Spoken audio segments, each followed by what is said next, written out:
AU శతాబ్ది వేడుకలపై కూటమి ప్రభుత్వం నిర్లక్ష్యంగా వ్యవహరిస్తోంది. ఇవాల్టి నుంచి ఆంధ్ర విశ్వ కళా పరిషత్ శతాబ్ది ఉత్సవాలు ప్రారంభమయ్యాయి. ప్రారంభ వేడుకకు ప్రభుత్వ పెద్దలు హాజరు కాలేదు.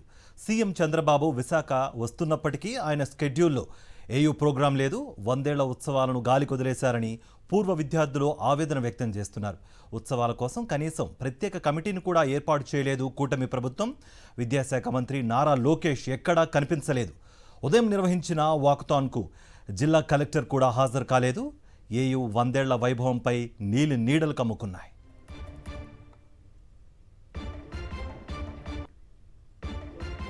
ఇదే అంశానికి సంబంధించి మరింత సమాచారం మా ప్రతినిధి అనిల్ అందిస్తారు. అనిల్, ఏయూ విద్యార్థులు ఏమంటున్నారు? మీ దగ్గర ఎలాంటి సమాచారం ఉంది? ప్రస్తుతం ఏయూలో చదువుతున్నటువంటి విద్యార్థులతో పాటు పూర్వ విద్యార్థులు రాష్ట్ర ప్రభుత్వంపై ఆగ్రహాన్ని వ్యక్తం చేస్తున్నారు. ఎందుకంటే 100 ఏళ్ల ఉత్సవాలను అంగరంగ వైభవంగా నిర్వహించాల్సి ఉంది. శతాబ్ది ఉత్సవాలను ఈ రోజు నుంచి ప్రారంభించి ఏడాది పాటు నిర్వహిస్తామని బాహాటంగా చెప్తున్నప్పటికీ కూడా క్షేత్రస్థాయిలో అటువంటి ఏర్పాట్లు కానీ అటువంటి నిర్ణయాలు కానీ ఏమీ జరగడం లేదనేది స్పష్టంగా అర్థమవుతోంది.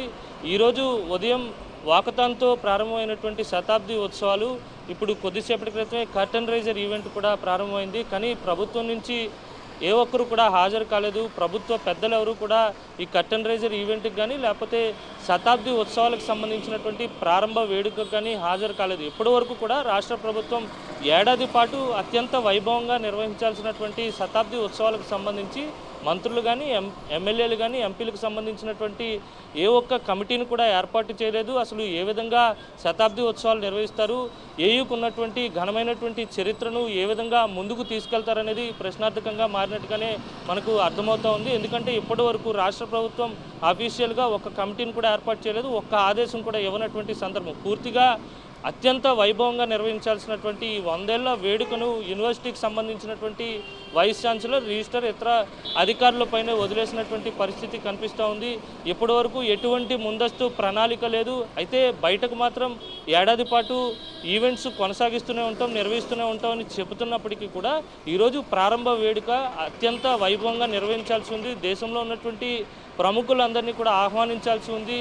గత అనుభవాలు చూస్తే కనుక 2023లో ఆంధ్ర మెడికల్ కాలేజీకి సంబంధించినటువంటి సెంటినరీ సెలబ్రేషన్స్ను నాటి వైఎస్ఆర్ కాంగ్రెస్ పార్టీ ప్రభుత్వం అత్యంత ఘనంగా నిర్వహించింది. అప్పుడున్నటువంటి పెద్దలను కావచ్చు, లేకపోతే ఉపరాష్ట్రపతిని కావచ్చు, రాష్ట్రంలో ఉన్నటువంటి మంత్రులు కూడా స్వయంగా వచ్చి పాల్గొని కమిటీగా ఏర్పడి పూర్తిగా ఏర్పాట్లను కూడా పర్యవేక్షించినటువంటి సందర్భం. అత్యంత వైభవంగా ఆంధ్ర మెడికల్ కాలేజ్ సెంటినరీ సెలబ్రేషన్స్ను నిర్వహించారు. కానీ Andhra medical college centenary celebrations కంటే ఘనంగా నిర్వహించాల్సినటువంటి ఆంధ్ర విశ్వ కళా పరిషత్ శతాబ్ది ఉత్సవాలను రాష్ట్ర ప్రభుత్వం గాలికి వదిలేయడం పట్ల పూర్వ విద్యార్థులంతా కూడా ఆగ్రహాన్ని వ్యక్తం చేస్తున్నారు. ఎందుకంటే ఆంధ్ర విశ్వవిద్యాలయంలో ప్రముఖులు ఎందరో ఇక్కడి నుంచి విద్యను అభ్యసించి దేశ విదేశాల్లో ఉన్నటువంటి సందర్భం. రాష్ట్రంలో ఉన్నటువంటి ఏ యూనివర్సిటీకి ఎంతటి ఘనమైన చరిత్ర లేదు.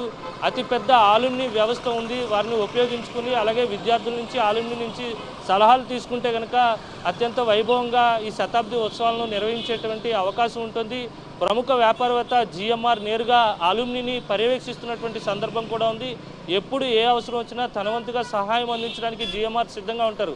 కానీ అలాంటి ప్రముఖులకు ఆహ్వానం వెళ్ళిందా లేదా, లేకపోతే ఆ స్థాయిలో వేడుకను నిర్వహించకూడదు అనుకున్నారో ఏమో తెలియదు. కానీ ఇప్పటి వరకు కూడా ఏ ప్రముఖులు కానీ లేకపోతే రాజకీయానికి thank you for the brief.